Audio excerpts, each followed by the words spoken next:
Yo, what up, friends? So, fair warning, no spoilers on this, so don't worry. If you haven't beaten the campaign and you've clicked on this video because you're curious about what's going on, there won't be any spoilers. So, let's start off with the obvious. I've beaten the campaign, I've witnessed a masterpiece, there's a story that's left me in just... I like the story, I thought it was really good. And you're wondering, what's next? What do I do? How do I progress? What should I be doing? What should I not be doing? What are, like, the imminent questions of the first time getting through the game, looking at the end game and wondering, now what? We've seen a lot of players race. We saw a lot of people shoot to 100. We saw a lot of players just blitz the content in the campaign. And we see players blitzing the end game, but there's nobody really saying, like, what to do. It's always just rush, rush, rush, rush with no direction, no path. Now, what I'm going to tell you here might not be for you or might not be the way that you want to do it, but this is the way that I'm doing it and the way that I understand it. And as this process becomes more refined and we find more efficient ways to do this, there'll be updated videos. But for now, let's go over the basics. We've played World Tier 1 or World Tier 2. We've finished the campaign. We've ended everything and we say, what next? Where do we go from here? Now, there's a couple of things. You're either level 50 or you're not. So we'll start with that. You've either completed and gone through everything, you've hit 50 due to side quests and the stories, or you haven't. So that'll be one of our priorities. We'll get experience as we play through the game, so don't stress over it too much. But let's talk about the world tiers and the different things that we should be aiming for. If we played on World Tier 1, it's designed for levels 1 through 50. The mobs are really easy, the story was really set forward, and we were able to just kind of cruise. World Tier 2 will give us more experience and more gold, which is really nice to play on now that we finished the story, assuming we're not on World Tier 3. Now, to get to World Tier 3, you have to be playing on World Tier 2, and World Tier 3 requires that you complete the Cathedral of Light capstone dungeon in Kovishad while on World Tier 2. This fight, I won't say it's simple. It's very interesting. It's very intriguing. Once again, no spoilers. I managed to do it at level 45, so this would be one of the first things that we're aiming for. We ideally would like to get into World Tier 3 to start our endgame grind, just due to the fact that sacred items and uniques can now drop. Having sacred items be a part of our loot table is pretty important, as they take the regular rares that we're getting and upgrade them to a newer tier. We can also get nightmare sigils that can drop from, that can unseal nightmare dungeons, which we'll talk about. The Helltide and champion monsters are a little bit stronger. Now note too, in World Tier 3, we get more experience, more gold, and monsters overcome more resistances. That's our first step, and that was my first step, was to push into Nightmare Tier 3, or in World Tier 3. The dungeon for this fight was located in Kovishad. I cannot currently see it, because it's not available in this world tier that I'm in right now. I would downgrade to World Tier 2, but the servers are being a little crazy, and I don't want to downgrade and be kicked off, so if you were in World Tier 2, you would see the dungeon and you'd be able to go and do it. So, we've completed the dungeon, we've gotten into World Tier 3, now what? Where do we go from here? What's the game plan? How do I begin my farming? Well, the first thing that I suggest doing is collecting all of your statues of Lilith. Now, if you don't know what those are, the game has pretty much done a really good job as soon as you turn it on to say, get this, this is important. These statues are these images that you see right here. And they're located in every single zone all over the place. They are hidden around the map. They are extremely important to get. And if you need a way to find them or access to how to find them, there is a link in the description down below for this interactive map. This map will let us select the town that we're in. Then we can pick our Lilith statues, and then we can click and choose as we go through. I would really recommend going for the Lilith statues right away. Each one of these statues provides us with a bonus, whether it's be to all stats, max obules, more paragon, as stats for your character are pretty much the big bread and butter to just moving up in damage, moving up in defenses, and giving you all kinds of really cool stuff for the paragon board. Now, I don't know about your class, but for me, playing a rogue, that's the wrong button. I keep pressing P and it's not P, it's A in this game. But for me, not in this board, but for me, Int is really important. It gives me another 10% damage. So stats for me in the long run are really good. If you haven't looked at your Paragon board because you're not 50 or haven't looked at your skill tree, just make sure you check out on your character pretty much what your stats do. For me, strength gives me resource regeneration and armor. Intelligence is giving me crit chance and all resistance. Willpower is pretty useless. And dexterity is giving me skill damage. So stats are really important, which makes those Lilith statues, being 160 of them, very important. So if you're looking at me, looking at you, looking at me, wondering what to do, and you haven't gotten your Lilith statues, I know because there's a lot of people in Twitch chat. By the way, you can join me on Twitch and come watch this. A lot of you guys haven't done it yet, and you say to me how Trav, my character feels weak. What do? And I say, go get your statues, man. So if you need to track your statues, you can press M and then W. This will open up your region progress bar, and you can track pretty much everything going on in a region, from your waypoints to your strongholds to your side quests to your areas discovered, side dungeons, and altars of Lilith. Now, I say start on one side of the map, follow the interactive map, do a big loop, get all the altars, change zones, and just kind of go down the line and get all of the statues of Lilith. So, as you can see, I've done the statues, except in Kazakhstan, which I was working on for this video, and then decided to do the video and then go get the statues. But yes, go get the statues. After you complete the statues, I highly recommend making sure that every one of your regions, you've unlocked all the skill points in. In each region, you can get an extra 2 skill points for your character, which are extremely important in progressing the power level of your character. You also get to unlock another potion slot in each of the regions, and they will get... I know, I missed a skill point. Don't yell at me. But these are important, and I really, really recommend making this your next priority. Get your statues of Lilith, go through each of the regions, and get all your skill points, and make sure you have all those. Once you have all those, then you can pick a region that you like and start kind of working your way down the line. I've completed 4 out of the 5 regions, and I've gotten all of the Renown done. Now, a Paragon point, or 4 Paragon points, is the equivalent of a full level. So pretty much you get 5 free levels worth of Paragon points and 2 skill points. It's a lot. So it's 10 extra skill points and 4, 8, 12, 16, 20 extra Paragon points. Math is hard. That's what my fingers are for. So that's what I recommend. I recommend you make this decision and you do it in either some order. Either do the Lilith statues and all the Renown in one zone and go to a next zone, or do the Lilith statues and then go do all the Renown. I would get this done before you reroll. There's the one guy who's watching this right now, who's got his hand in the air and says, hi, I'm looking to reroll. What are my steps to rerolling now that I've completed the campaign? I still would recommend just banging this out as fast as possible, because if you've done this once, you don't need to worry about it on any of your other characters.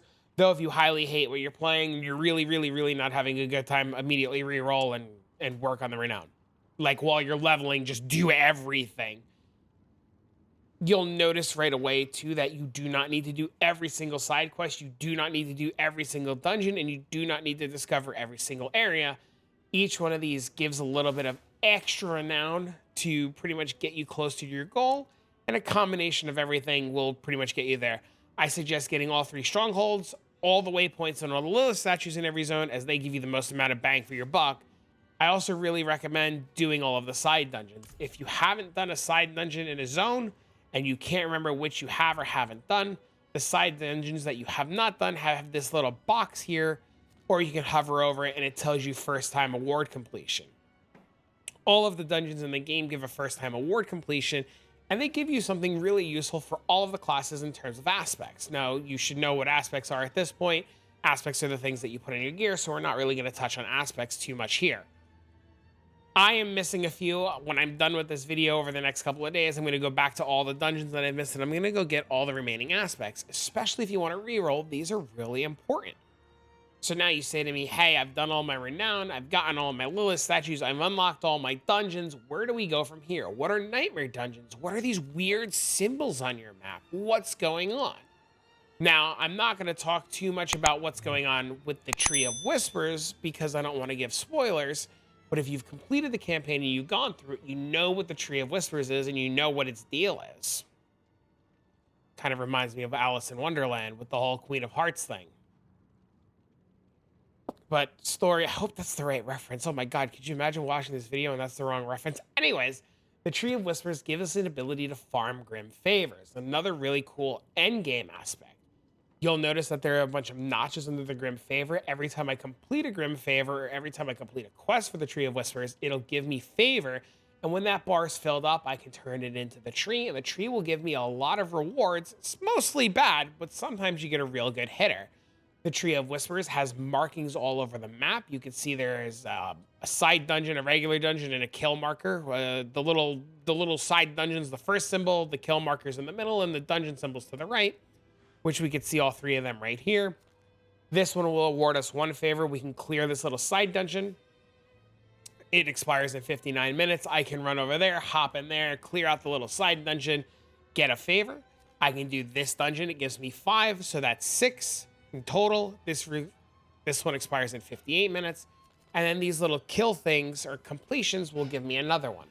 So I can get 5 from this, 1 from this, 1 from this.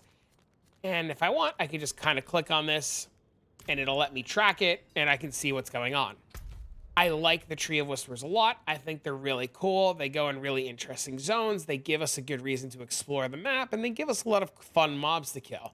Now, killing a bunch of mobs is not a bad thing because you'll get a lot of experience and you'll see a lot of loot. In World Tier 3, we mentioned the Sacred Uniques, and even when we go up to World Tier 4, you still want to kill mobs because the Sacred Uniques will upgrade to Ancestral Uniques, and Ancestral Rares and Ancestral Uniques are really good, even with things that we can't find because there's things in World Tier 4. We'll touch on that in a minute. Let's not get ahead of ourselves. So, we've completed our Renown. We've gotten our Lilith Statues, and I keep harping on this because it's really important. We've started our Tree of Whispers. We've completed the Tree of Whispers, and the Tree of Whispers has then given us this really cool-looking, very strange thing in our Consumable tab. Now, you're looking at these, and you're like, hey, man, what the hootenannies are those? Yeah, I know, hootenannies. It's my kid's favorite word. Now, these are nightmare sigils. These are pretty much your maps if you play PoE. These are your greater ifs if you've played D3. These are your weird map obelisk time zone things on the floating rock thing if you've played Last Epoch. These are your maps from Project Diablo 2. These are your Chaos Sanctuaries from Diablo 2. These are the endgame content that you're going to run until your eyes bleed. Yeah, these are the things that you're going to open, that you're going to like look for, and you're going to run, and you're going to hope to get divines or chaos or items or uniques or shakos or bows and arrows and all that fun stuff. Pretty much if I take one of these and I say take this level 13 one, it's going to tell me what the affixes are in it. I'm going to have empowered elites. I'm going to have monster lightning damage, monster vulnerable to resist. And then the green one is positive, which is thorns. And you can see, I think the green one's positive. I have no idea. I think the green one's positive. So I have gold find on this one, get evade on this one, shadow damage, fire damage, magic find, magic find, magic find, I'm doing this one. Oh my God, I'm doing this one. And these are pretty much the thing that we're going to be focusing a lot on. When we complete these, they give us uniques, they give us rare gear, they give us a whole bunch of stuff. They'll also give us more keys to do more of these dungeons. These will bring us around the world. They'll all be different dungeons. We'll complete them. They'll feel really good. And on top of everything, not only are they giving us loot, they're giving us something even more valuable and even more important, which is the biggest reason why we want to run them over and over. They're giving us experience towards our glyphs. Now, I didn't know this, and I learned this the hard way, but when I take a glyph and I put a glyph in, so if I take, I don't know which one I just took out. I think it was called something. Oh no, what did I do? It's not exploit. Was it exploit? I don't think it was exploit. Was it combat? It's combat. It's combat. Take out combat. I don't even know my own build anymore.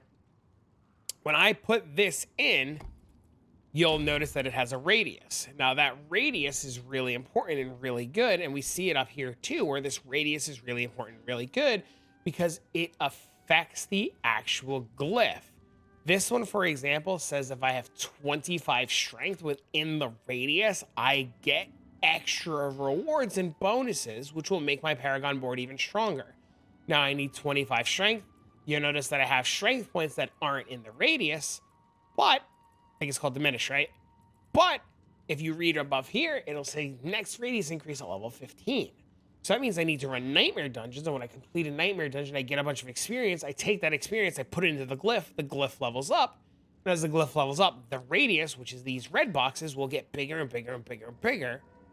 Well, maybe not like a whole lot bigger, but like it'll get bigger. And we could do this for all of our boards, and we can increase all the rewards that we get.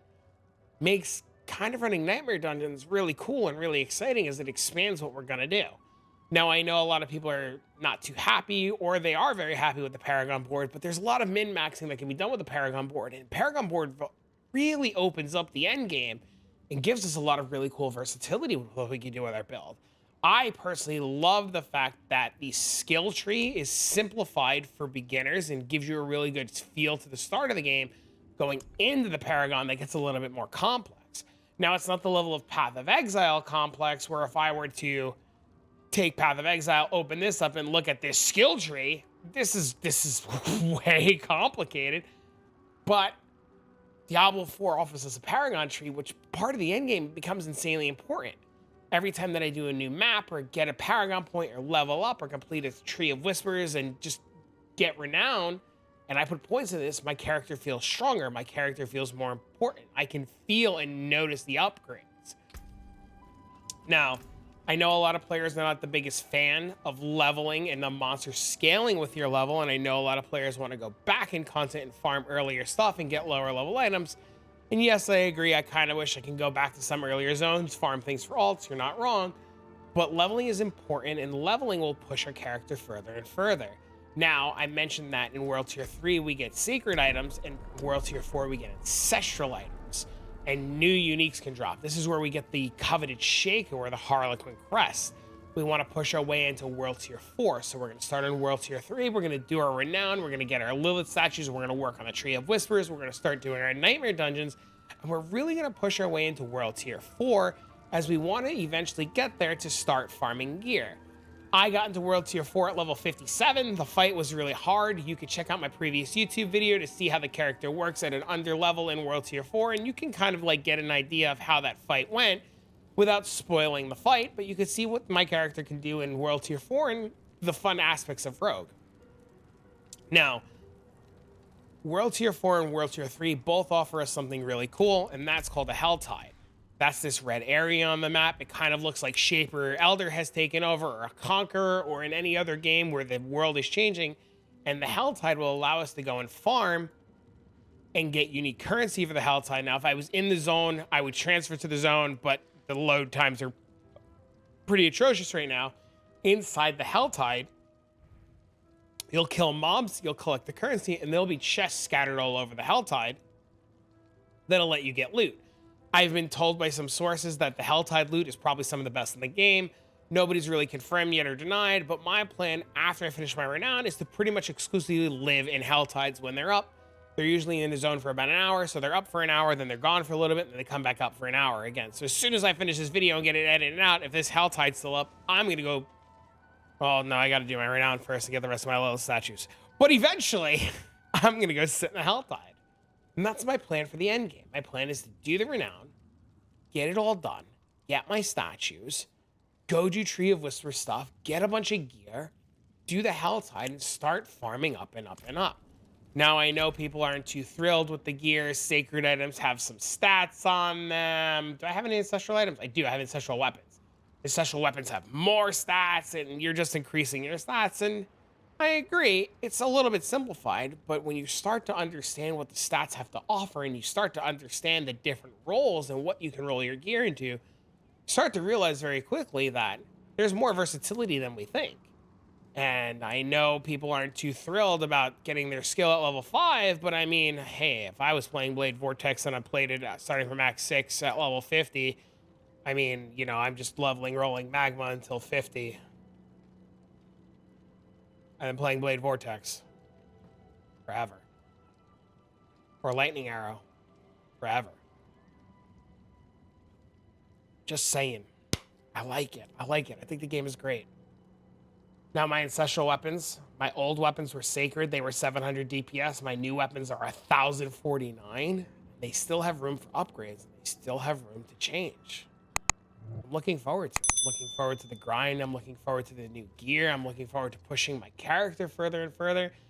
Then I'm looking forward to revisiting the final fight of the game, which is I don't want us to give you any spoilers, but I look forward to the final capstone dungeon and what Diablo 4 has to offer. If you found this video useful and helpful and it gave you a little bit of direction and incentive of where to go, don't forget to leave a like, a comment, subscribe down below. All of that really helps, and I appreciate you guys for staying to the end. For now, I'm going to go get this video out and edit it, and then we're going to push our character a little bit more. So long, friends. Farewell, Avita, and good luck on your hunts.